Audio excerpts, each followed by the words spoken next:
Alright, so welcome to the MoneyPigs podcast. This is episode 5 and brought to you by MOBAChampion.com. I'm your host, Best Dibs and A, and with me I've got our old John, and Twerp has returned from the grave.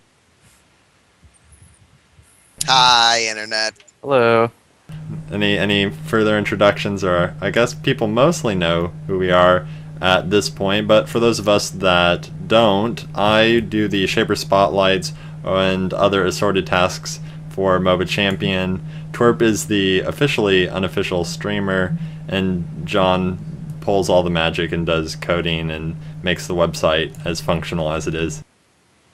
Yeah, I mean, I'm sure everybody that watches the podcast knows who I am at least, and Twerp's almost famous, as it were. Yeah, it says it on my T-shirt. That validates it. That. Boom. Yeah. All right.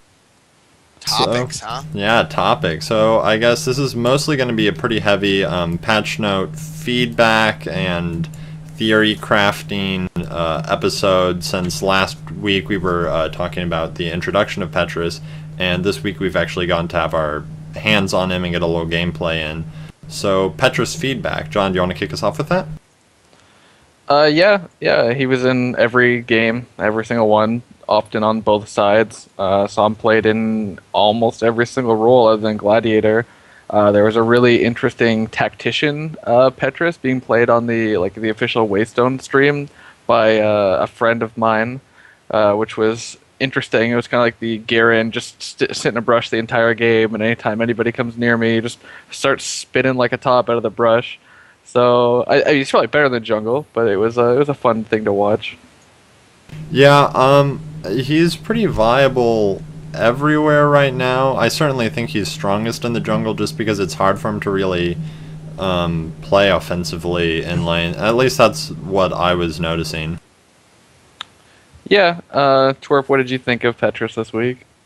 Well, I had a little motherboard issue with my PC on beta day, so I was unable to play. But from what I'm reading about him and from what I've watched, definitely seems like he definitely belongs in a jungle. I do like the whole aspect of the wall slam on his ultimate. I think that's a really cool aspect as far as positioning is concerned. But other than that, I don't have too much to go on without actually getting my hands on him myself. Yeah, I was kind of expecting him to do this crazy damage powerhouse, because we were kind of theory crafting the numbers prior to the test, especially with his unyielding progress, his E doing 480 base, if that number is accurate. But since he can't auto attack while spitting, I think sort of in my head his damage was a lot higher than it could have been, and I did see him kind of falling off. He wasn't doing nearly the amount of damage late game as I expected him to be doing, even with the wall punch. Yeah, I mean, just based on what I've seen, I would definitely build him more bruisery than full damage.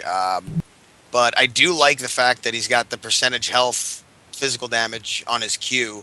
Anything that has percentage health is something that I'm always interested in, because percentage health damage type abilities are always strong. Right. No, Will, you played him in the jungle a bit this week, right? Yeah, I played him a bit in the jungle, and initially I was maxing that unyielding progress, the spin to win, because I was like, this has got to be doing the most damage, and it is great for starting with in the jungle, getting that initial clear, but I was finding that maxing Q first, by the time you were 6, you could just run up to somebody and hit them with Q and R them into a wall with your Falcon Punch, and they were pretty much dead, whereas E was much more steady DPS, and you weren't basic attacking as much. I was almost even using E as more of a way to chase after people so I could punch them, which it's interesting. The damage on E is great, though. I like to put a point into that, but Q is even good for jungle clear, because every single camp has a big jungle mob, and as long as you're punching it every time your Q is up, you're going to get pretty quick clear on that, as opposed to just spinning. So No, one of the things Waystone talked about last week was that parts of the jungle, some are more oriented for AoE and some of them have more bigger camps.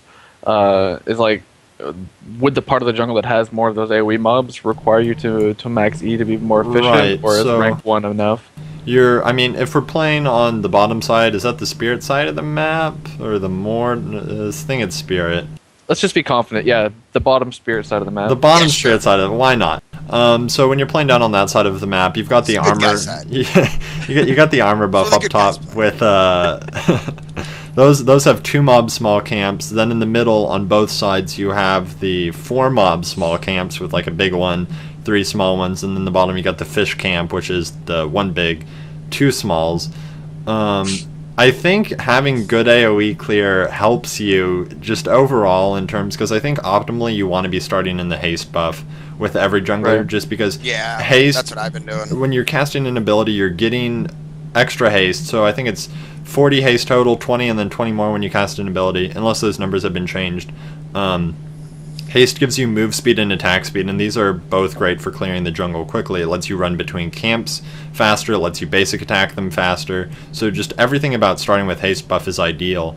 So the fact that you can get someone like Petrus with the spin to win, going in, clearing those camps early, he can cruise off to anywhere on the map trying to get an early level 2 gank with leap spin, or there's just a lot of possibilities. I have been playing some fun alternative jungle routes where you're doing like a fast armor buff and invading their power buff immediately after, and you're getting your lane partners to give you a vanquishless jungle, which is always fun, and then going to MoneyPigs at 3 and possibly having someone help you with that. So Petrus is definitely good at that sort of clear as well. That vanquishless jungle doesn't have the same ring to it as the smiteless clear, huh? Yeah, smiteless sounds a little better than vanquishless. It's a little wordy. Vanquish, Goddamn syllables. We'll have to get that on the list. The pressing issues to get Waystone to fix. Maybe we can just call it Vankless or something. I don't know.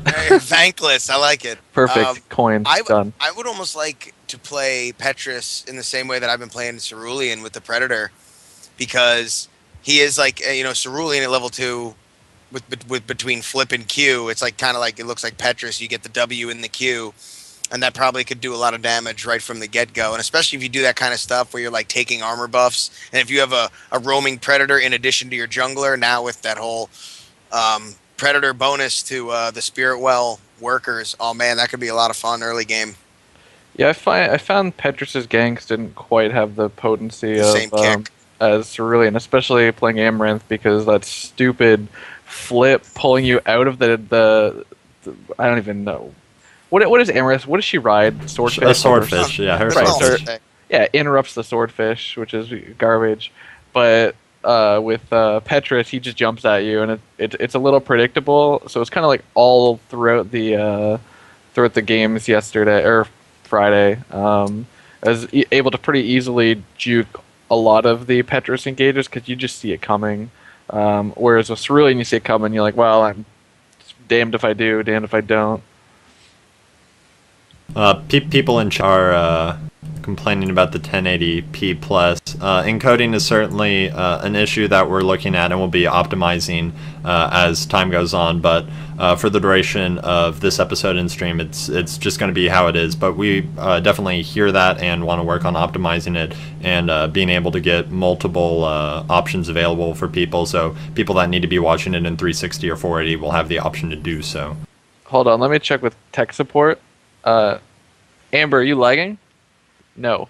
I know some people with slower internet speeds certainly have issues with it. Oh, right. Okay. Because only 1080 is available, and it's something with like Twitch partner. Yeah, you have a Twitch contract to do that whole thing. Yeah. So I mean, that's something that's an option that we'll be working towards. I just wanted to touch briefly on that because I know that was a voice complaint here in chat right now. Yeah, no, I use my heavy MOBA Champion influence to talk to Twitch and get us a premium account like, ASAP. Respect. No, I guess I don't know. Maybe next week we can try bumping the quality down for the live stream and record locally for the when you upload to YouTube or whatever. Right. Does that work? We can try and work something out. It shouldn't be an issue. Anyways, back to Petrus. I think there was. Oh yeah, I mean, he's certainly good at attacking Spirit Wells just because of the spin, and with the new change to Predator, I guess we can sort of segue into that bit where... Beautiful segue. Predators are getting double the Vim on killing workers. It's not double XP, which would be incredibly good for Predators clearing Spirit Wells, but right now it is just double Vin. But that's also pretty cool as well for early harass. I think that's just another reason, because I'm someone, I was like so against Predator in the beginning, and then like I started doing it, like the past 2 beta tests that I was able to play, and I just fell in love with it. I love, like, all of these games that we were playing, I would end up with the most gold with only like 54 CS or something ridiculous like that. But so now you add that onto the 200% bonus, so like when I'm not ganking or clearing a jungle camp, then I can be going harassing Spirit Wells and getting double the money. Like, oh, that just sounds delicious. Yeah, Petrus and Volek are really good at it too. Like anyone that can just come in quickly through the whole thing, because obviously it's not always safe to grab the whole thing. But you know, dash in, grab some XP, and now double the gold. I mean, there's nothing. There's really no disadvantage to that. Yeah, it's very cool. I like that they added that to Predator to keep it kind of viable in games where you're not going to have all those kills. Definitely, it helps. I mean, if because before sort of a concern was if I pick Predator, everyone will hug their towers early, and then it hurts your Vim gain. You can't go sit in a lane because you're not getting the additional Vim off of creeps so much. I mean, you are getting the 6, the 8, but you're not getting the bonus on that, which does hurt you a bit. So being able to wander off and still applying pressure places without having to gank lanes, it seems like a really good change for them. Definitely. And the other role they changed was what? Tactician? Some sort of UI improvement? Yeah, they set it so you could see the timer on when you can harass again, which is super cool, because it helped me a lot last week. It was always a constant reminder of, oh, I don't see that debuff, I need to make sure I go get a hit in, whereas before I might have been focused for the first 5 minutes, but after that I was just like, what does 15 Vim matter? But now it's like, no, you gotta, keep that harass up, keep getting the 15 Vim. So it helps keep me focused and let me know when I can go in again. I mean, keeping an internal clock is not really fun. It's like, oh, has this been 4 seconds or 4.5 seconds or 5 seconds? Like, I mean, eventually you obviously get a feel for it, but a little bit of UI representation of, okay, now it's available. I mean, it's a definite improvement there. Definitely. Do we want to take a look at shaper changes now? Overall, there were quite a few actual balance changes this patch. Yeah, sure. I mean, thankfully, my baby Amaranth hasn't been changed too much. I guess a tiny buff to something I didn't even know you could do. I guess you used to be able to jump over her ultimate or something crazy like that. Apparently so. I don't know who would, like, could Cerulean accidentally flip people out of Amaranth's soul? Like, I guess, or maybe he could jump over it. I didn't know there was even like a height issue in the game. Like, that's just so crazy to me. I mean, that's cool because I know in League there isn't really a height. Like, everything's calculated on the XY plane. So it's interesting if they are doing it. Or right, if it could be, you have height mechanics introduced, which could be interesting if done correctly.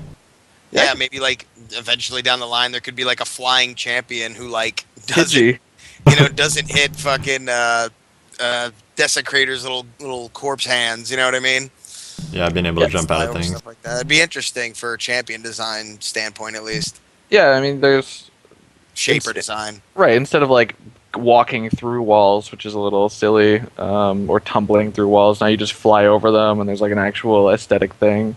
And who knows? But I mean, it's good that they have the option, right? I mean, height and clipping, I certainly have felt issues with that on Varian's progress gate. Like, if you're not standing right up on a wall sometimes, and there's like a wall in a corner and you throw it, it seems like it clips on the corner and it just falls on the ground there, as opposed to going where you initially targeted that. So that might be being affected as height as well, which is interesting for balancing which points people can jump through and over and where you can place your gates. Yeah, I heard some complaints about like weird pathfinding things too, where the person was clicking where they thought they were going to go and like switching directions, and it could possibly have to do with the height there as well. Oh, yeah, that is interesting. I guess who's next on the Desecrator is after Amaranth. Desecrator is actually the one who I think he got hit the most just in terms of nerfage. It wasn't serious, but yeah, they took his attack speed slow, his AoE attack speed off his W down a bit, and his silence down a quarter of a second, 0.75 from 1. I think Desecrator's changes were good because he honestly felt like he was doing way too much before for someone in such a supporty role. Like the fact that's like, oh, it's percent health damage and it shreds through their magic resist, and you've got like multiple CCs. One of them gives you a silence off basic attacks. It's just like huge power ratios as well. It was just, he had a lot going on for him. Like for a shaper who has so many tricks up his sleeve, it's like, yeah, it's fine. We can tone these down a little bit. Like, I didn't even realize the guy had a silence on his auto attacks till like the third time I played him, and I was like, wait a minute. What is silencing me? I was like, this guy's got CC coming out of his ass. Like, please, yes, tone it down. Yeah, he's like the Lee Sin of tanks. Like he can just do everything. And like, so, oh, this is terrific. And the way Riot toned that champion down was to just pull the numbers down, because it's fun doing all the stuff, right? It's fun rooting and knocking people up and launching missiles out of the sky and punching people to keep them quiet. But you take something down, like a silence down a quarter of a second, attack speed slowed down 10%. Like you don't really notice it as much, but you take that 57% win rate down to 55, and it just makes the game better as a whole. Yeah, it makes it better as a whole, but it also keeps the skill cap high of having a whole lot of abilities to use and a lot to learn of, how am I positioning for my silence, how am I positioning to get that initial hit on my Q, or am I hitting it at a range? Right. Freya didn't really get touched. Kel got a slight damage increase on his ult, which is cool. I thought Kel could use a little more damage because, just even comparably to someone like Desecrator, who's supportier than Kel, Kel's numbers are significantly lower. Now, Kel does have like a big chance to do a lot of damage if everyone lines up. Like, he's great for Woods team fights where everyone's clumped up and he can get a really solid ult off. So it's nice to see just small numbers being tweaked to just test, can we push these numbers without pushing things out of balance? Yeah, Kel's a shaper I don't see very often. Like, not too many people streaming him, not too many people playing him. Like, between him and Freya, those are two of the shapers that I just never see. And in a game with 14, it's I'd expect to see them more often, but they just, like, he doesn't super impress me. Like, he comes out of the jungle, there's a sheep, I Amaranth W away, and it's like, okay, that was fun. So, if they want to bump his numbers, I guess I'm cool with that. Best mom in A? No, that was best sister in A. That's just, yeah, and I just imagine her, just you with longer hair. Oh god. Same voice. Attack on MoneyPigs podcast. Moya did a slight buff, which is something I wanted to touch on, because I know a lot of people were concerned about that because Moya already feels incredibly strong in the jungle. Yeah, it's like she's really good. She's got a good clear, but I think what they've changed to Moya doesn't address that issue if it is one. Right. You can look at it. You can see her Shocker W. The basic attack slow, slightly up from 1, and the slow percentage is slightly up. Basic attack damage slightly up, and then you've got the heal value slightly up, and basic attack damage again slightly up. Now it's not going to overall increase her clear early too dramatically fast. If anything, I felt that Moya in mid to late game, really the only thing she was able to do in team fights was just get a good ult off to init for her team, which is still incredibly strong, but past that initial ult, her damage was severely lacking in those late mid game and late game team fights. So by giving her just that little burst of DPS, it made her a little more viable in those team fights.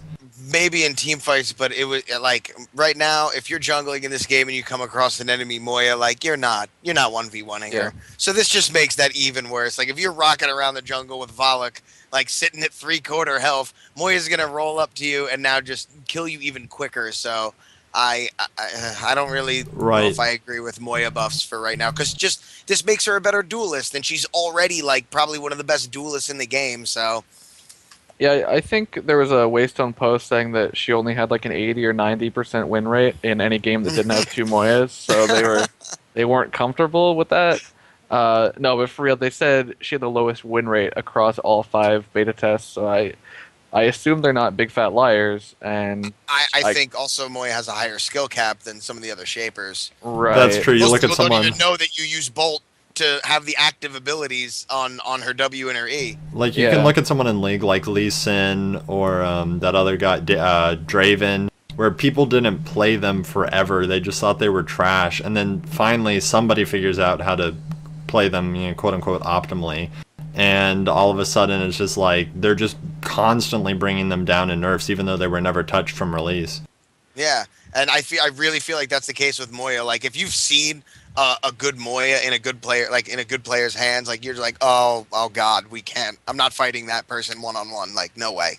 Right. She's like the games that I've been watching on stream. I've seen like Moxie from Waystone play her really well, and one of our friends plays her in the jungle, and I don't know. Maybe it's more of a problem with the jungle, but I'm always getting that level 7 Moya, level 5 lane situation where she's just wrecking house and snowballing a game. So I mean, that might be more of a problem with the jungle itself, but she just seems the easiest person to hit that route because you're never going back. You've got that sustain. You've got really potent ganks, especially if you hit 6. If you hit 6 and knock your ult, like, yeah, I mean, good night, you're dead. Right. It's especially potent because she's getting at this current point. She's got the ability to harass spirit wells pretty freely because she's so slippery. She can get in and get out really easily. The second somebody's missing, she's already off your spirit well and gone. You're not going to catch her. So that XP off of the workers when camps are down is great. It lets her come in and steal buffs. So she's got the easy ability to get 6 before anyone else in the game is. Even if the lane is 5, being able to come in at 6 and pick people up and take them backwards before they have ults to try and really contest that, it's almost a guaranteed kill every time coming out of the woods at 6. Right. Now, part of the change was, or not part, but like, seems like the numbers seem to be more focused on the late game, which I have definitely seen her fall off because the late game starts going into team fights where you're not dueling people. Your ultimate's really only serving one purpose. So, I mean, I can sort of see where those buffs are coming from. And I'm thinking if they do any tweaks to the jungle to eliminate this sort of fast level 6 rush, then maybe she'll, in my mind, like perceptionally, go back to being an okay shaper. And I mean, Waystone's got the stats, not me. So if they're saying she's got like a 30% win rate or whatever lowest in the game, in my games with an experienced Moya, I'm seeing a lot of carrying, but there's no matchmaking. So maybe my perception is a little off, and she actually is more in line with what I'm thinking.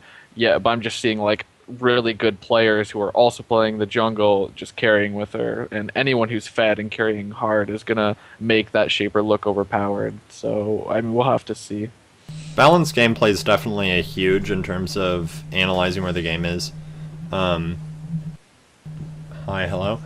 It's more families laying siege to my room.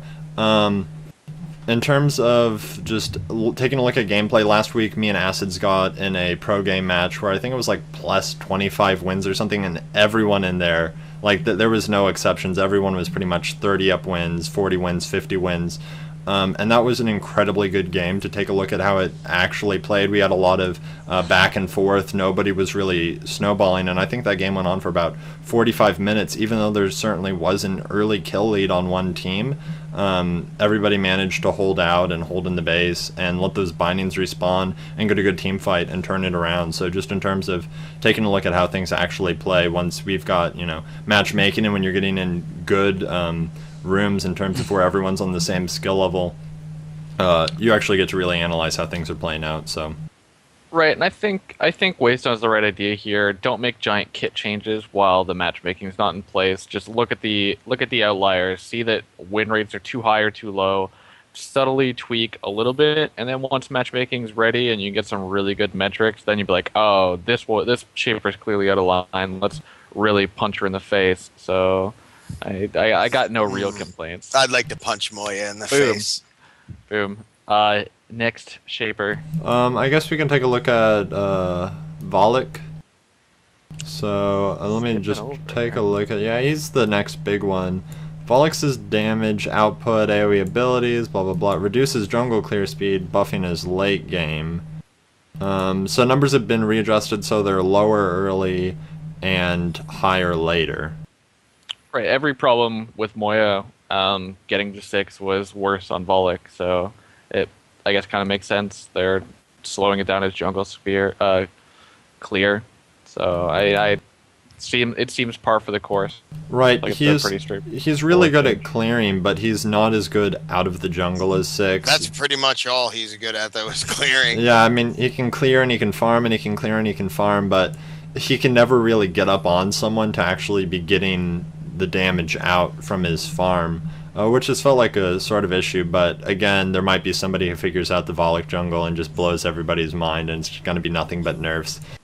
So. Well, I think a big thing, and again, I didn't get to test this out, but the projectile speed on his W got increased by 50%, and that was really the main problem with Volok jungle. Like, you could clear everything fine, but when you come into lane to gank, it's like, oh, I cast my W, and it chases you down for 20 minutes before it actually slows you. Like, it was useless. So now with that little 50% increase, maybe it's a little bit more effective as ganks. So I don't know. Right, if you could just get out his slow faster, it would be ideal. Like you see someone like Nasus who has the instant cast Wither, where he's just casting that and running in. Whereas this, by the time they see you, they're already moving back. By the time the projectile's almost about to hit you, you're already at tower. Already under their tower. Because the lanes are they're a little short at level 1, where I feel like it might do better as an instant cast. But again, as we see people who are maining Volok advancing the strategies with him, we might see something really cool come out.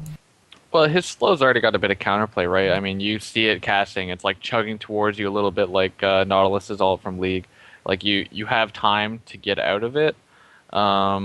Where if you made it too fast, I'm kind of worried that you have really nothing to... You wouldn't get far enough, but I don't know. Volok never scares me. I play high mobility. I play Varian and Amaranth, and I see a Volok, and I basically let him cast it on me because I know all I have to do is blink away, and then he's useless for the rest of the fight. So there's I never feel like I'm in danger, and when I die to a Volok, I'm like, oh, what's this garbage? And I look at the scoreboard, and he's like 10-0 from farming the other lanes. I'm like, oh, okay, whatever. I guess I died. But in a fair match, I never feel challenged yet. So I guess Zeri now just got a change on her ult. This is the last of the Shapers. They brought the bonus health power ratio down slightly, 1.15 down from 1.5. And the power drained is reduced at the higher levels, 20 to 15 and 30 to 20. So I think Zeri is really good. She's someone that every test I see Zeri, I keep thinking she's better and better. The amount of times I'm baited by that health gain and the stats she can throw on people and turn around. I mean, if you're chasing someone, they're at 25% health, and their Zeri manages to get to them and ult them, that person can very easily just turn around and 1v2, 1v3 everyone, especially just the in-your-face Shapers, which benefit from just sitting on top of you and stealing your power. I've seen just Fenmores get ulted by Zeri, and they come running in, stealing everyone's power, and they're just dealing out massive damage. Ceruleans, just it's crazy. Yeah, I really hate her stupid paintball, so yeah, I'm fine. I mean, Zeri is definitely one that I'm like, ugh, I don't want to go into a lane against Zeri. I'm gonna jungle this game. Zeri has some interesting. Her ass is Go ahead. Yeah, Zeri has some interesting ability canceling in terms of she can see somebody casting, and halfway through their animation, she can just insta-cast her silence and cancel it, like cerulean flips and stuff. I was seeing that a bit. So people that are getting really good at canceling abilities are going to be really strong on Zeri. Right, grabbing the wind-up, and on Amaranth, one of the nice things about her silence, well, not nice for me, but nice for Zeri players, is like I wave in to go with my big burst, and I'll get one spell off, and then the other two go on cooldown because that silence is so responsive. So she's kind of the bane of my existence as an Amaranth player, because I can never get my full combo off, and that silence in the gallery. Exactly, and her ult. That's what she yells. And she does it to you. Her ultimate is just such a tease because I'm like, oh, I've got this person, they're about to blow up because of the delayed on the bubble, and then boom, a massive spike of health. Yeah, Zeri's certainly a good lane partner. She shuts down a lot of people's combos where maybe you see a Cerulean come like jumping in at you. Nope, you're silenced. You're not going to get your combo off. There's so many combo like reliant Shapers that she just shuts all of it down. So Zeri's in a good place. I'm liking where Zeri is, just in terms of how strong she is. But The changes were all just numbers tweaks. It just seems like the opposite of Moya. They're like, oh, Zeri's got too high. Let's tune all her numbers down a little bit. Because the rest for kit is a really cool concept, right? Your ult's used for either saving or buffing your saving weak, low health teammates, or basically just buffing your tanks. And then the butterfly can be used in the same way. You can throw it on an already beefy tank to make them unkillable, or you can pop them on your carry to really buff their damage. So it's nice to see those versatility.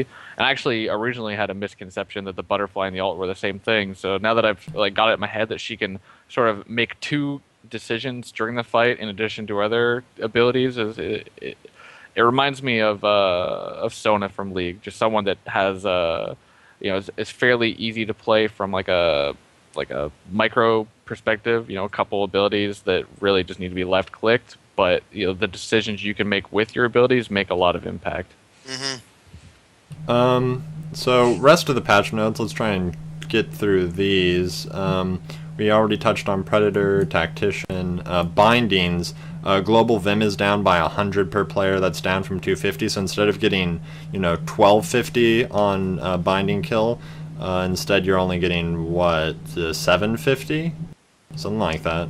Sure. I mean, it's 100 less per person, so which adds up, which is good, because early Binding kills, although hard to get, they were certainly giving that 1k Vim lead, which is it's pretty significant in that early-ish mid game. Well, one of the biggest criticisms that some people had for the game was that it snowballed too hard. So because you can snowball from Spirit Wealth, Parasite, Shaper kills, farm, jungle buff, steals, bindings, whatever, there's so many different ways you can snowball. It makes sense that just taking down one or two is going to help you just reduce the snowball, obviously. Certainly, especially with all the bindings respawning, and I think the inner ones respawning on a 5-minute timer. People that were pushing lanes quickly and being able to take that inner binding over and over were just gaining a further and further Vim lead. Right. And then I guess the next on the list is they nerfed your fancy level 2 jungle strat. Yeah, it's harder because before people could be finishing the buff and running like almost to lane and still getting XP on it, where now it keeps the people on the camp longer. So people that are doing the early level 2 jungle camps are having to wait and pretty much miss out on 2 melee creeps, which I think is still worth it if you can get that buff and you have a jungler who's okay with your strategy. I think it works best if you have one kill-oriented lane, taking the power buff. You've got your jungler starting on the other side of the map on armor and invading their power. And then haste is sort of a freebie. You could give that to top lane, but I think you've got top lane helping out with that top jungler's clear so we can get to power as fast as he can. But it's certainly it's a good change. I know range shapers where people were last hitting the buffs at a distance were missing out on the XP, so in terms of just having somebody steal it, like a Zeri paintball flying over the wall and stealing it, she'd get the Vim but not the XP. So I think I believe that's how it is. So XP does need to be moved over to last hit, that you're at least getting whatever that half of it is. Is that for sure the mechanic? I think I heard that one guy on Dang 8's team. I was reading about that in IRC earlier, and I was like, that makes sense. So I think people were missing out on XP. Oh, okay. The only thing I don't like about it is, if I recall correctly, ranged attack range is 550 and XP range is 450. Right. So it's a double-edged sword now where if you're helping the jungler and you mean to take XP, you actually have to go stand inside auto attack range, which is a little weird. But on the other hand, for anyone that's not trying to steal XP, you can auto it all the way down to its very last hit, and then you don't have to worry about stealing XP. Right, as long as you're at max attack range. So, it's not bad. 450 is not bad, and people can get used to that and play around with it. If XP is not working the way I think it should be, where it should be giving it to you on last hit, so that it's useful for like range stealing of objectives. Yeah, definitely. You should totally be able to get a huge advantage if you do a really sneaky Zeri Q over the wall. And it should be really punishing if you are if you're not defending your jungler and the enemy team does this really cool like Zeri Q or anybody's long range skill shot, like I would want to see them get the full reward for it if that's actually how the mechanic's working right now. Yeah, so Spirit Wells got a change just visually, and they look so beautiful now. I love how they look. Just watching the swirl go around when I cap it, I'm like, yeah, Spirit Wells is what I'm all about. I guess there's really nothing negative to say about it unless you loved the old visual effect for it, but I think it's a little clearer of how to read it. I think we did talk about that the last beta, but actually getting to see it in game, I was like, this is certainly just a good change in terms of readability on the Spirit Well. Yeah, it looks cool. We talked about it last week. I think it looks too crisp, but I mean, that's just me. So beautiful. Parasite DPS is back up again. I certainly saw a lot of people get burned to death this patch, whereas in the previous test and in the impromptu beta test, I didn't see anybody really getting killed by Parasite, but people were used to those numbers again, and people were back to dying at Parasite. I could certainly feel an increase in damage at Tier 2 and Tier 3, but I know that I guess Parasite has greater Spirit Fire. I think that's the thing that stacks on you and gives you the damage over time. He gives you that big dot that doesn't exist on the level 1, so it could be interesting to see that being played around with and added on as level 1, making him a little more potent early, but level 2 and 3 certainly felt noticeably stronger. Yeah, he seems like he's in a better place where you're still in that spot where you need to bring a decent sized party to kill him. I'm sure Parasite's going to be something they're going to be tweaking a lot as they get more telemetry every week. Because if he's too easy, the game's not going to be in a good spot. And I'd rather have him be too hard than too easy. I'd much rather Parasite be too hard. I'm glad that this buff went through, because after the initial nerf to him, I'm like, this feels like he's way too easy to do now. So I think Parasite should be like one of those things where, like, if you fuck up and make the wrong choice to do Parasite, like, it should really punish you. So I'm all for a stronger Parasite. Right. It's certainly something we're going to see, getting just continual tweaking week after week, getting those numbers perfectly balanced to the point where the developers want them to be. Right. One of the things, though, is I want him to be hard, certainly. But if he is too hard, then the only way you're going to be able to take him is when you have full confidence that you're not going to be stopped, which means some sort of really good vision control, which you can't have in the game without counter warding, or you've just aced their team. And if you just ace their team, then you've just gotten a power spike, and then you're going to get another power spike because that's the only opportunity you have to safely take Parasite. So it's a tough challenge for them to get him in a really good spot, at least from my opinion, because they're exactly what I just said. But if Parasite's that much stronger after you just had a big team fight and you aced the enemy team, unless you played it incredibly perfect and were already higher up in the game than the other team was, like, you should be going. If your guys are there at half health, you're going to be like, I don't know if we should do this Parasite, because they're going to respawn, come and kill us, and then take our base. So if Parasite is going to be really difficult to take down, then I think the rewards for doing it should also be very, very high. So anyway, whatever. Now, when you mention that, it makes sense. Sorry to cut you off. No, go ahead. When you mention it like that, yeah, it actually does sound right. Because if you're getting a 5-for-0 ace and your team's at full life, I mean, the game's basically over at that point. So as an objective that you could safely take after 2 or 3 kills, or when you get a kill and 3 people are like top taking the Spirit Wells, okay, yeah, maybe I'm sort of over-exaggerating the challenge. So yeah, there's a lot to consider, and I'm sure that they are. Right, and exactly, like you said before in the beginning, I'm sure they're going to be messing with Parasites over all of the next patches, until they finally put him in a place where they're like, all right, we like this. So I expect him to be changed quite a bit. Counter warding is certainly a mechanic which hasn't been tested yet, and I can understand the caution of just introducing something willy-nilly, because then removing it, players can get really upset getting attached to that system. So trying to do it correctly the first time would be good, but I think having an expensive option, because otherwise you're just going to see people, spending 50, 75, 100 gold and spamming these counter wards. I mean, if they only provide vision on invisible units and are only good for warding, maybe that would work, but I mean, having a way to clear out the parasite area and saying, hey, we know we have vision on this, we can go try and sneak it after we get a kill, or something like that would certainly be a good mechanic in terms of preventing it from being such a snowball objective when it's too strong. Or yeah, they've got a lot on their plate to find a good way to add intelligent counter warding to the game. With wards being not free and on a 3-minute cooldown, it's going to be awful if you get counter warded because you can't ward and you've just lost 3 minutes worth of vision. Yeah.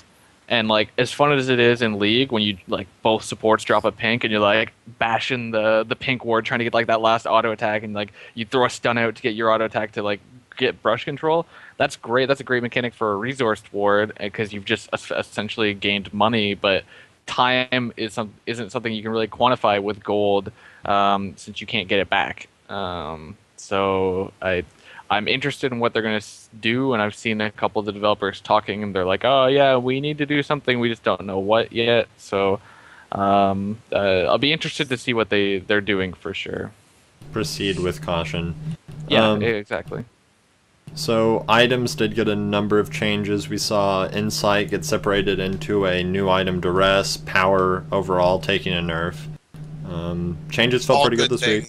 Everything felt pretty good. I like the change to Insight. It's now doing true damage on every third hit, and it does have a scale off of power ratio for true damage. Yeah. Is that how that's working now? That's true. Every third attack does bonus true damage, scaling off of power. So it's got that vein-like mechanic where you go, pow pow, and then the third attack is going to do a lot of damage. So which is cool, because just a fun minigame. Aside from just doing that pow pow, getting a true damage hit off. You killed? Chat? No, I hear you. Do you hear me? Hello? What? Okay, sorry, I must have lagged. I think we're good. Continue. Okay, I thought Johnny killed something. I think the change to separating Insight and making Duress, there's more overall just haste items and more reason to be going for on-hit characters, where before Power was always, the optimal choice. Now you're seeing Power take a slight hit, you're seeing Insight being given scalable true damage, Duress is giving you that attack range, and as well, I guess, Ruin is the regular on-hit sort of item. So by having all these different on-hit options, once we see characters with maybe more on-hit, you might see people stacking these items to just try and be basic attack heavy and doing on-hit rather than stacking power to increase their overall damage. Yeah, I was actually rushing Insight every game because I play with my girlfriend. She plays Desecrator. Sorry, and this is when I was playing Varian, not when I'm playing Amaranth. Because the bonus range and the root had really good synergy with Desecrator's lockup, and we were able to, even though I'm doing a little less damage because I'm not rushing power, where I think most range carries are rushing the rage or destruction or which one it was. I was going utility, and we were just getting kills in lane with the CC overlaps. Obviously, that's going away now. I'm glad that the safe option, which is extending your range, and the root utility option are switched, because it just seemed like too much bang for the buck, and now you have more of a choice. Whereas I felt like Insight wasn't a choice; it was mandatory every single time. Yeah. I think it's a good change to separate that out. I know that was something that the community voiced of Insight and Duress. I mean, not Duress, but Insight should be separated into two different pieces because there was too many reasons not to buy it. I mean, you had all of these passives and attack speed, and I think it was 70 haste before, so it gave a lot of stats, and it was at a great price as well. And to add on to that, Duress shipped with programmer art, so you could tell that it was like a reactionary, oh, we got to get this item out now for the next test, because the community has spoken really loudly that they think Insight's overpowered. So boom, next beta test, we got this new item that solves one of the community's primary complaints.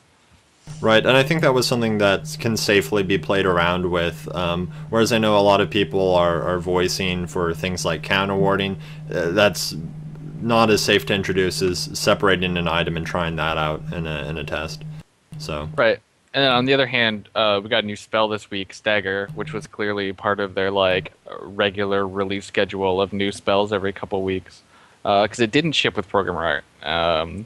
Although we had to do some fancy photoshopping of the reveal of Stagger had a big Petrus fist over top of it. So best dibs NA with best Photoshop NA. Or MS Paint NA. Yeah, I pulled it into MS Paint NA and just like quickly did it beautiful. As a joke, and I sent it to you. And when you shrunk it to 64 by 64, it was it's presentable. Still on the site, to be honest. Like the actual asset is out now, but I've been busy. Played a lot of games this weekend. Yeah, we're working on updating the assets. But Stagger. So anyway, Stagger. Yeah. Oh yeah. Did we mention that yet? No, you brought it up and then you got distracted by our MS Paint art. But I guess Stagger is that an 80% slow? 80. 80, and then it's reducing over 2 seconds as well as doing just a hit of initial power. It's sort of like Smite for Shapers. You're being able to hit people, so it's great for chasing and trying to shoot people with a ranged last hit, maybe on melees. I wouldn't call it a good version of Volux W. Oh, it is really. Calling you out. Poor Volux. Like that's I want to. Well, what I like about this Stagger thing, like Wither was like, I don't think Wither had too short of a range, but it definitely had a really long cooldown. So like if I'm doing like my Predator shenanigans and roaming, like I used to like Tailwind because it had such a short cooldown. I could use it often. So I mean, I don't know. It doesn't say it here. What was does any of you guys Stagger? know the cooldown for Stagger? Yes. 90. No, it's 90. It's 150. 150. If it was 90, that would If it was be 90, I'd be like, holy shit, yeah, I'm using that. I'm doing it. 150 though, I mean, that's still not bad. So it's like every two, because Tailwind I think is 75. So that's like every 2 Tailwinds is 1 Stagger. So I mean, I would run Stagger on a roamer, a ganking roam champion like Petrus or Cerulean. I would definitely try it. I was super excited for Stagger. I picked up first all day, every day, other than when I was playing Variant. But on Amaranth, I picked it first every time because that 80% slow is effectively a root. So I root someone in place, and I mean, I'm not going to miss the follow-up bubble combo. And if I do, then they're going to blink and pop a 300-second cooldown. So I can do 2 for every 1 blink. And I was actually taking Exceed at level 10, just going full offense and just absolutely destroying people. It was good. Stagger's magic damage is definitely really significant. I mean, just even at level 10, it's a 230 damage nuke with a slow, and at level 20, it's a 430 damage nuke, which I mean, that's like most people's Q damage isn't even like 430. So it's cool to see that. I'm certainly still liking Exceed early on people like Amaranth, where just that 30 power on things with like 1.0 ratios, it's lethal, especially when you're going back and like level 5, you've already got your defense pen, you're picking up your next defense pen item, you've got like 27, they've got like 33 magic resist, you've got 27 of that pen, and just coming in and flying at them, exceeding and hitting an EQ. I was one-shotting people quite a bit in mid-game last beta's Amaranth, which is a lot of fun. My damage has gone way up, even though they nerfed power across the board, which I don't know if we want to talk about other than they nerfed power across the board. You get less of it. But yeah, with Stagger put back into the game, I've never felt as strong as I did this beta test. But I mean, it's all anecdotal, and my games went generally positive for my team. So I don't want to talk about the balance of it, but it's a really cool ability to take, or a spell to take at level 1.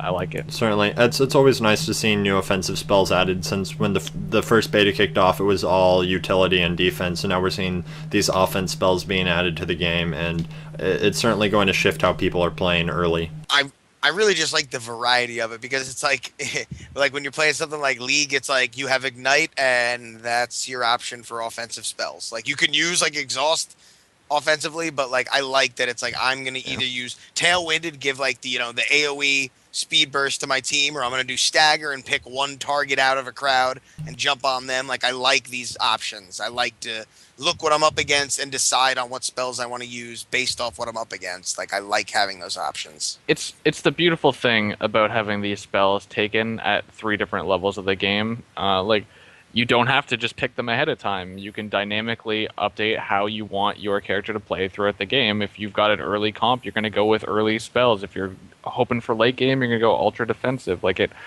it's And then you can respec them too. Like so Screw good. it. I love what they've done with the spells. I really do.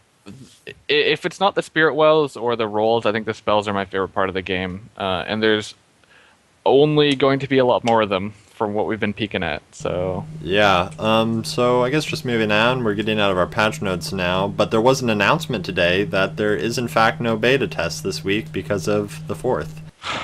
which is fantastic news for me because I'm going to visit my family this weekend, driving Right for on. 4 hours, and I'm thinking, like, I feel like such a bad person, right? I'm like, oh God, I gotta drive on Friday and miss Dawngate. Not anymore. All Dawngate guilt is pushed aside. Yeah, I mean, I'm fine with that. I'm still not in possession of a PC that's capable of running Dawngate. I tried to run it last beta on this thing, and I was getting about 9 frames a second. So until I get my good PC back, I won't be able to play. So I'm fine with this week. Yeah, but being off. next week we are getting a test on Friday and Saturday, both the regular hours. They've been. Why are you making kissy faces? It looks like it looks like you're kissing at me in the stream, like it's directed directly at me. Amber, go away. But we've got the 9-hour test at the regular time, 12 to 9 Pacific daylight savings. So 18 hours total, 2 weeks from now, I guess. Almost 2 weeks. Oh baby, That weekend is going to be a lot of Dawngate. I'm going to be... my wrists are cramping in anticipation. Get your wrist guards out. I can't play most Fridays because I work until around like 9:30. So being able to do the whole test on Saturday is going to be it's going to be perfect. And Amber, she'll have to walk to work that day because there's nothing getting in the way. I'm gonna do it the marathon. I tell you what, I'd love a Monday beta test for once, but I guess we're not there yet. But I mean, people have to do shit on weekends, guys. I got to get out and party. Yeah, just go be a social butterfly sometimes, and it doesn't really work when you're like, listen, guys, I have to go play this video game for 6 hours, 9 hours, so I can't go drinking. But anyway, poor problems. What do you mean tort problems? Don't you mean all of us problems? Well, So Fair. Luck Gasty made a huge post a couple days back about Huge. RNG and the pseudo RNG and why certain things are set up the way they are and why some are percentage based and some are attack based. So Yeah, I think we were right on the MoneyPigs on a lot of the things we talked about on episode 2. right, I think that was episode 2. We were talking about how most of it was a fixed pseudo RNG where it changes the percentage, starting at one value and giving you more percentage when you're not getting it and lowering it when you're proccing it too much. So it works out to be the same, but it still has that random feel. But that's not on everything. Like you're certainly seeing, I guess, Insight now, it's every third attack as opposed to a fixed 33%. So it's good to switch it up too, right? Like that third attack like feels really good to get that third attack. You're like, okay, I got my first attack, I got my second one. Oh, I might actually Michaela in for my third attack because I know it's going to do bonus damage, and then I got ganked. So adding layers of complexity and options and choice and depth and all that buzzwords is good. And for the random, I mean, it's a touchy subject, but I think flexing the random crits down for the first few and up after you don't get them, the biggest issue it eliminates is you just hate getting double crit at level 1 and losing the game. I mean, like that's the worst possible experience you could have, and especially if they have shapers that have better crit multipliers or have like abilities that crit, down the road.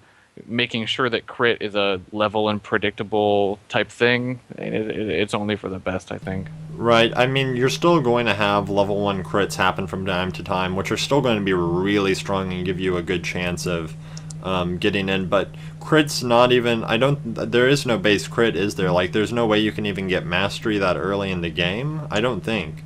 Right? No, No. you can't. Which is really smart. They've done a smart thing. Which is another thing. There is no level 1 crit. But I mean, early game crit in general, just 2 early game crits, could be pretty crazy. But I don't see mastery as a stat most people are rushing. I mean, sometimes What I do has see mastery? hostility would be the one that you rush. That's the AoE power and mastery to teammates, which you might see being rushed defensively on someone like Zeri.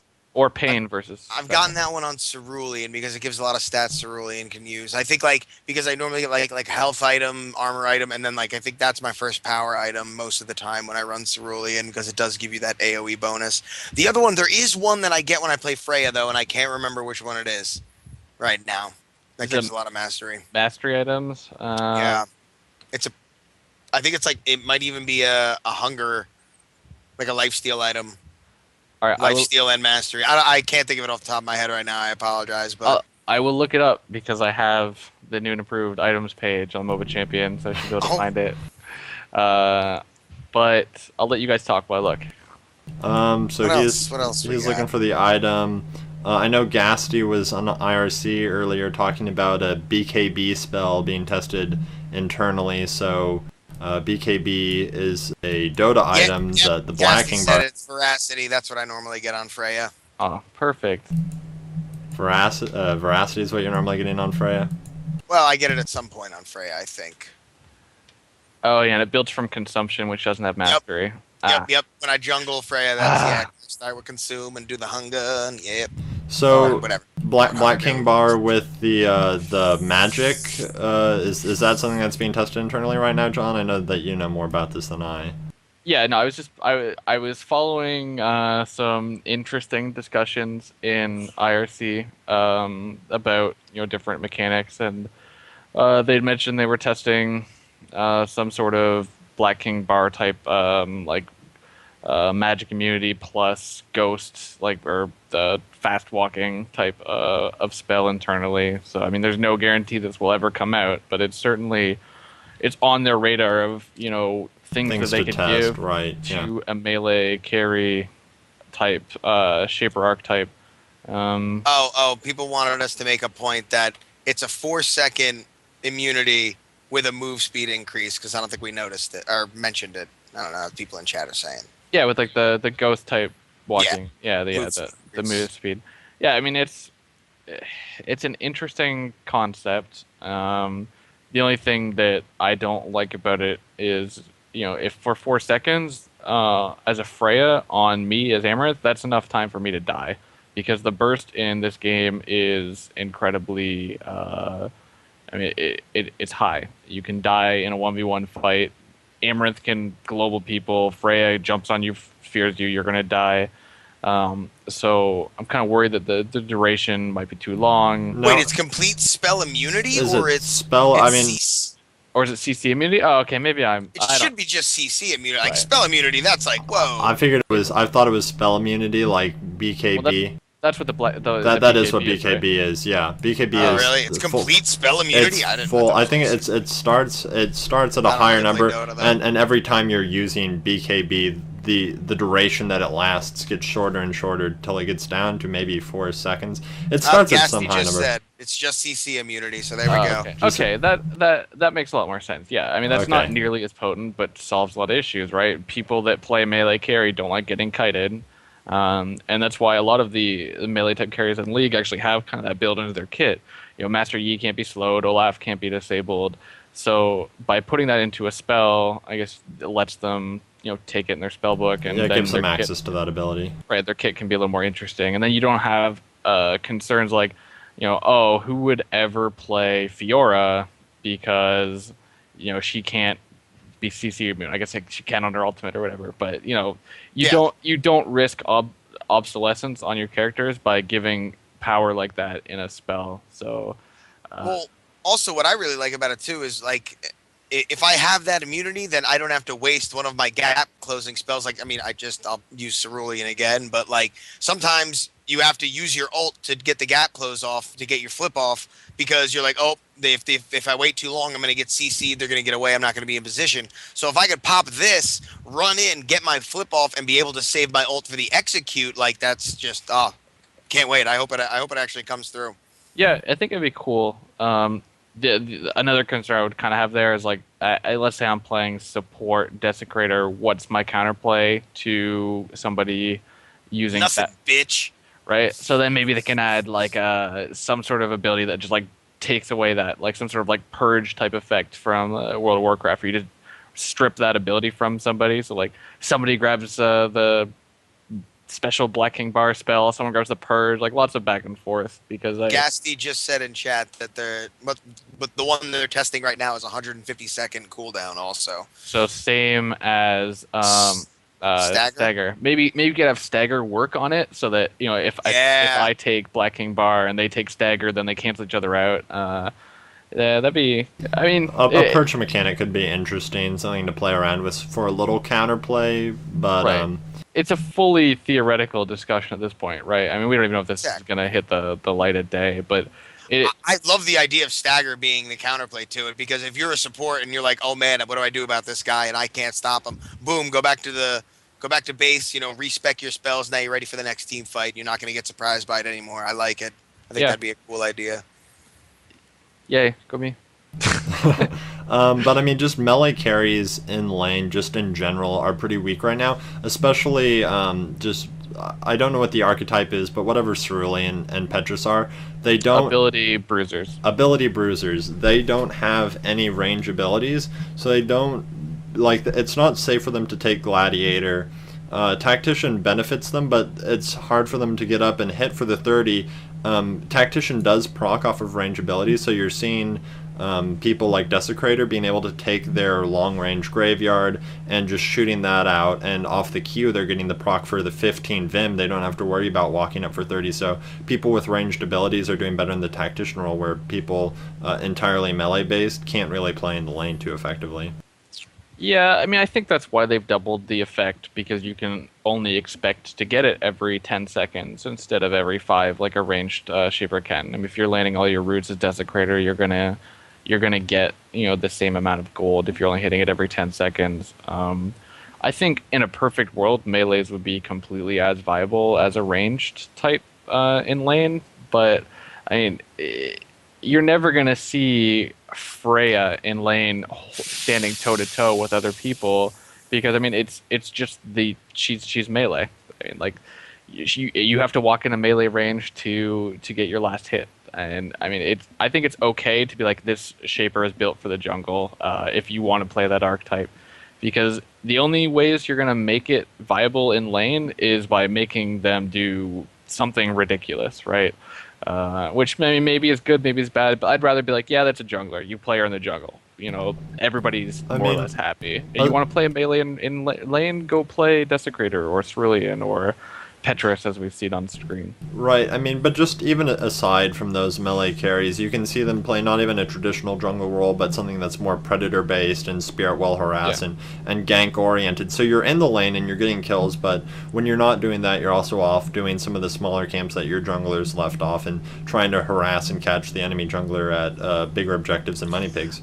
Yeah, I think roaming is a strategy that is going to really come to a head at some point in this game, because it's just so, like you said, if you're playing a melee Shaper like that, you really don't have a lot of options, and if you're sitting in, there's so much other things to do in this game other than just sit in lane and sit there while someone else chains Gladiator, whatever, you know what I mean? Chains Gladiator last hits. So like, I like the options I like having that option, because I play a lot of melee champions. I don't like to play ranged, and I want to be doing something other than just sitting in a bush when they know I'm in that bush, just having like just wasting time until we get stronger. Like, so all these kinds of things, it's kind of forcing all of the focus of the gameplay away from the lanes and have it be more about all of the different objectives that are on the map, and roaming and things like that. I think are really going to become a key component, as far as the meta game is concerned. Right. The meta game. The meta game. It's the a good- meta. It's a You good want to point destroy the meta. that it's a good point that there is a lot of different gold sources, and you don't have to be farming. Like a melee champion doesn't have to be completely viable at just farming gladiator stacks in lane, because you make them stronger at other stuff. I mean, not everybody needs to be able to do the exact same thing in the exact same way. So yeah, it's a good point you have. All I do is make good points. So did we? Anything else you guys wanted to touch on? We're mostly running down on things here. Yeah, we skipped over one bullet point, but it's not important. It was like a sub bullet point. So, Beardy cat. oh, Beardy Cat. Yeah. Beardy Cat. What's the progress on that? I can't grow facial hair. There's no more. I'm so out He has bearded not on grown this any thing. more facial hair since we started.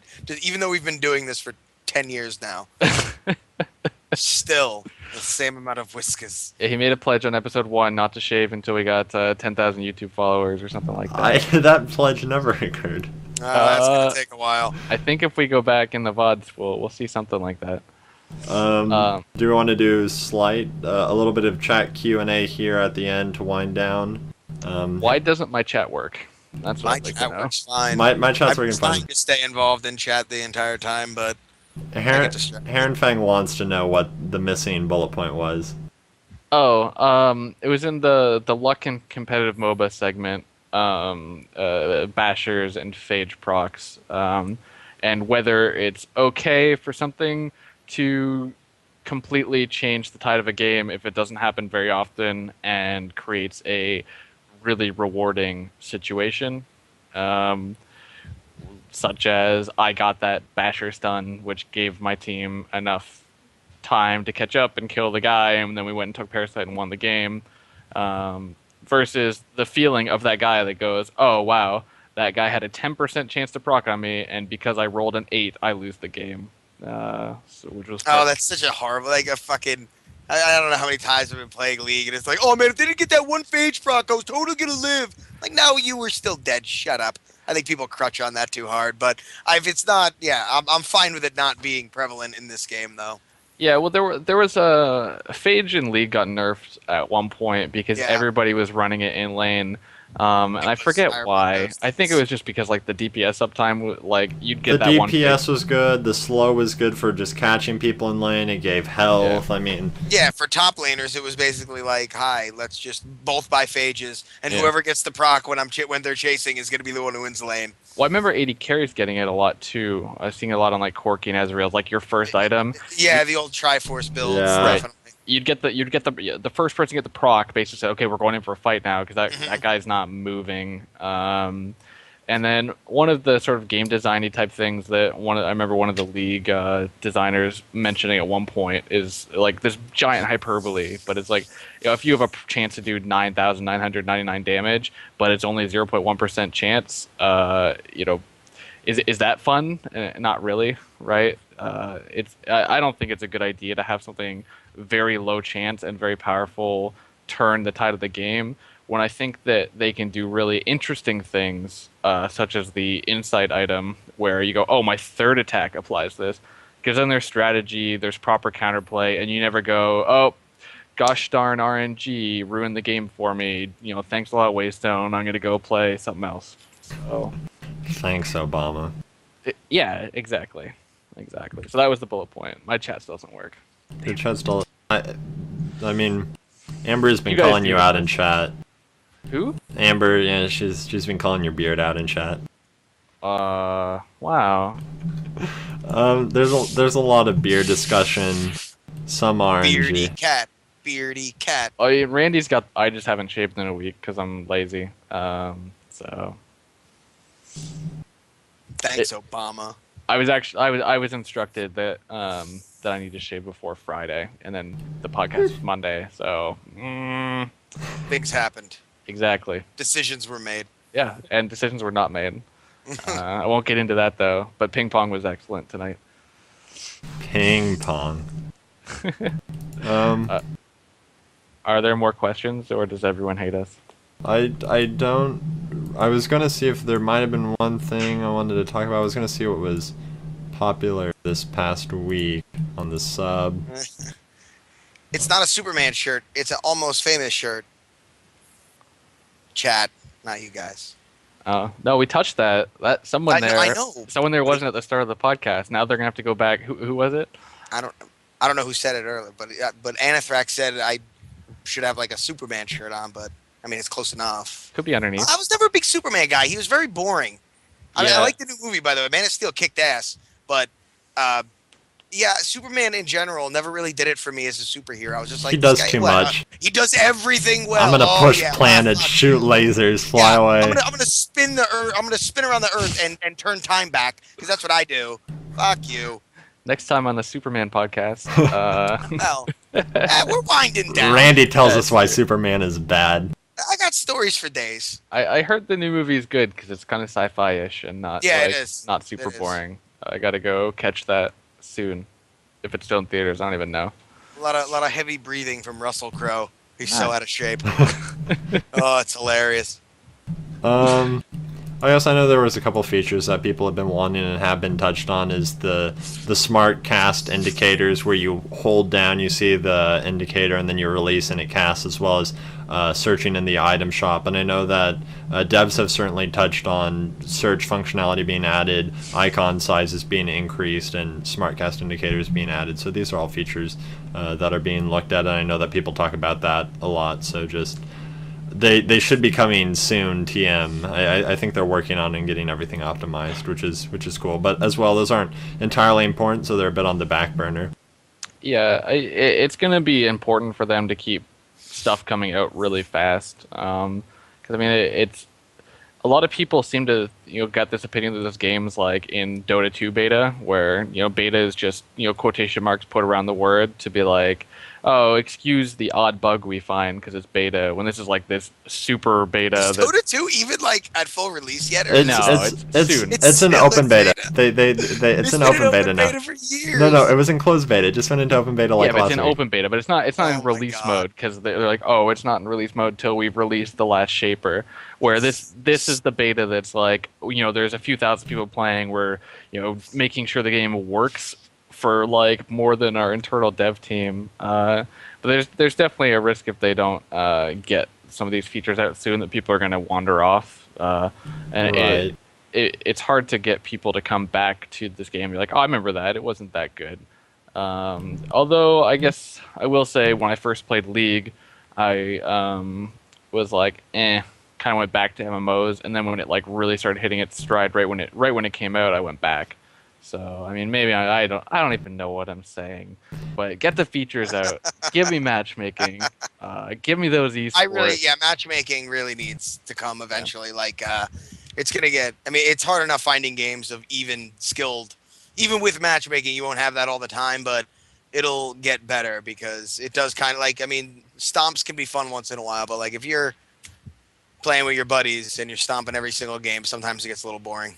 Yeah, and we've got but I mean, there are the community tournaments still going on every week, so Those are fun. People should check those out if they're feeling like the game's a little lopsided for them. But Want to get that competitive edge. actually, on the last test, Waystone added yet another sort of like mini matchmaking type thing where you click and be like, I'm this type of player, like good, bad, experienced, etc. I don't know if they're using it for just telemetry or what. Probably but, telemetry. Or but it it might makes- be preparing people for the matchmaking to be added. Right, but it makes you think immediately right when you log into the game, like, I'm an experienced player, and then you go to create a game, be like, I'm making an experienced game. So anything to get people in the right rooms, and Right, I'm mindset. seeing a lot more moderation of room sizes, like getting kicked from beginner games or novice games for not having enough cups or for having too many rather, and vice versa. So it's sorting itself out.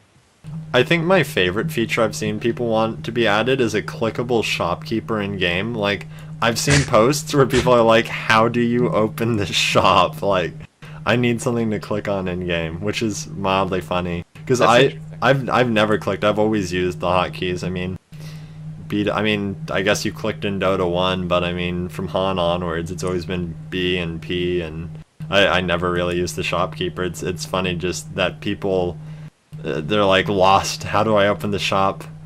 I still see in League of Legends, like today I learned you can click on the enemy shopkeeper to buy and stuff like that. So I still click at the beginning of every game, and I click on nothing, and I'm just like, why am I doing this? And then I hit P. I don't know why. But I always do it when the game first starts. But probably because I'm so surprised. I'm still so surprised with how fast this game loads. Yeah. I'm just from years of playing League and Dota and things like that. I'm just like, oh, I just started a game. I have 30 minutes before it's actually going to get going. I'm going to go get a sandwich, wash my ass, take a shit. Like, I don't know. I have time. But this game, I'm always like so surprised. Like, oh god, the game started. I have to click and buy things. And no. Yeah. So yeah, that was an adjustment. Loading screens were actually one of the most requested features on one of the feedback threads because people were finding that they didn't have enough time to get their chores done or urinate or get a drink. So there's a lot of really what's sort of not saturated, but thirsty people, like they hydrated. Yeah, a lot of dehydrated players. So I think I need 5 minutes for the game to start. Exactly. I mean, because the 9-hour beta test, you're not going to go do that stuff. You could be queued up for a match. So. Anyway, are we winding down? I think it's almost entirely coming down. I'm wound. I'm so wound. I will briefly just say that I updated MOBA Champion to not run in Comic Sans or the default web browser text. Since I got a bug report from some guy, Miane, with a screenshot of the entire website in Comic Sans. So that's fixed. The items page is updated. We added advertisements to the site in the corner. Please let me know if you see anything inappropriate. And there's a few new guides this week. There's a really good Zeri guide from the Relic of Owls that you should check out. Like my guide of the week. Not that that's going to be a segment, but it was good. Oh yeah, I did see this one. I thought the formatting on it was really clean and easy to read, and the spells. There was another one that I saw that was quite good as well. I'll look for that one. Hey, you're on the spot.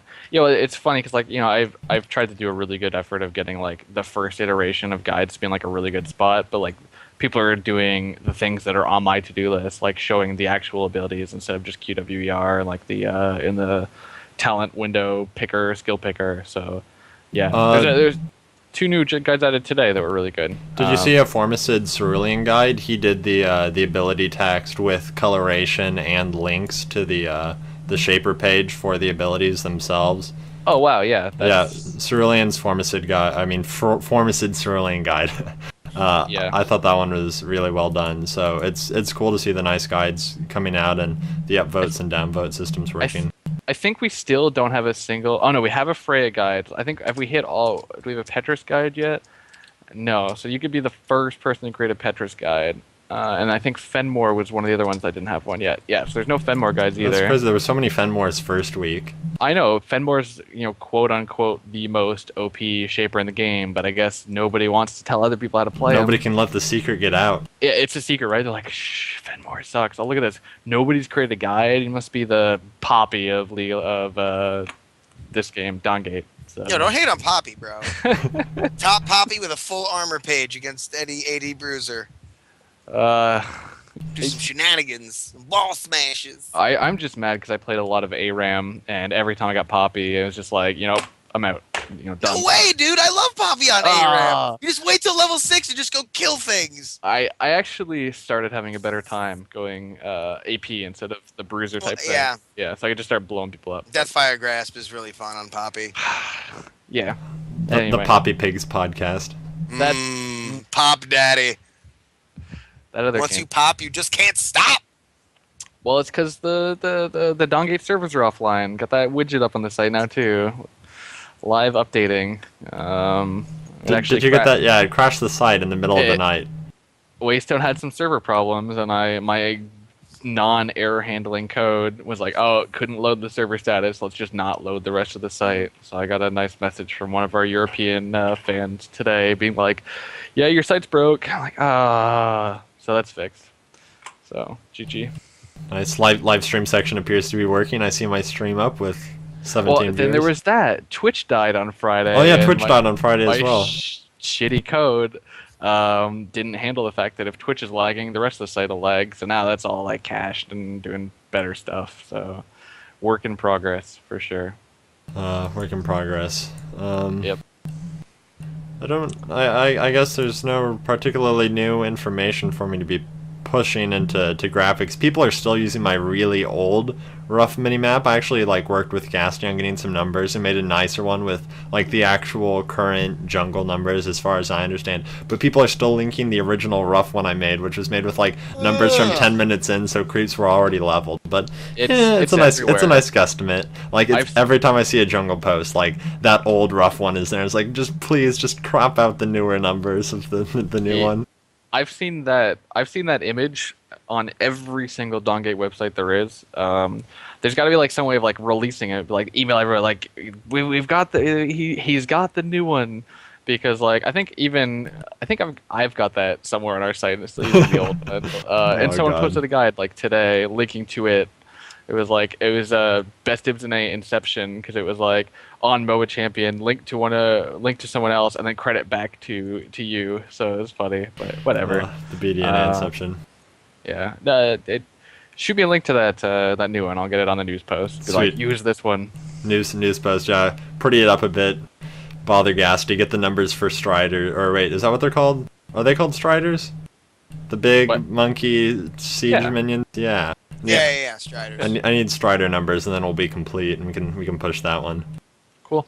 So yeah, I guess any final statements? Game analysis. We out of here. Shout out to the little Lapras. Thanks for watching, people. Oh, that's right. We've got some people. Yeah, we got some people who've been here the whole time too. So much love, bros. Best mom NA, best sister NA, best girlfriend NA, like schoolhood friends. And here's Twerp with no one in his life. Aww. That's reminding me. Fuck you guys. I'm going home. I thought you were actually gonna get out of the rim. I was really hoping you committed to it. I should have just walked out. I know. That'd have been a great ending. Yeah. No, I got nothing. I think we're good. All right. Well, yeah. Again, just thanks so much for coming out. We're gonna try and get this into earlier in the evening, hopefully, especially for our European viewers and for the North American viewers, especially on the East Coast. I know it works out all right this timing for West Coast, but again, it's getting. Torf was the only reason he stayed, but yeah, we're gonna work on trying to get times out earlier. John and myself will both be tweeting when we're starting out. Show's definitely going to be taking place on Monday evenings, working towards something a little earlier.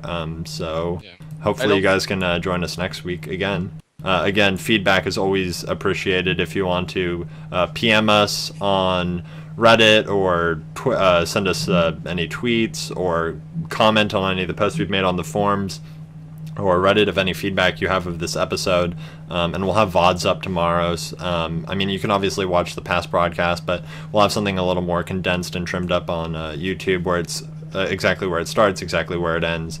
So yeah. Perfect. So I guess that's it. Thanks so much for watching episode 5 of the MoneyPigs podcast. Thanks, guys.